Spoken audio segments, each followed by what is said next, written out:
Just the other day, the great Dafa posted a Trongate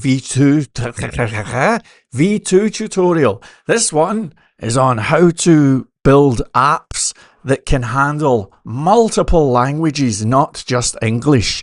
It's one of these topics that, if you need it, you really need it. And it comes up a whole lot. And Dafa here has done a really great job. So thank you so much to the great Dafa. I'm going to leave a link in the description. Do check out his tutorial. And when you get there, look, I'm just going to be straight. I want to encourage the guy to do more tutorials, okay? You'll find that he's, let's just say, a lot more economical with his words than I am, which is good.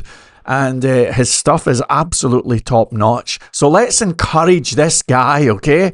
Do me a favor, head over, click the thumbs up, leave him a positive comment and subscribe. Let's encourage Dafa to do more YouTube tutorials. And I want to encourage you as well. But that's perhaps for another video. This week, Dafa is the Trongate tutorial guy. And I highly recommend this video.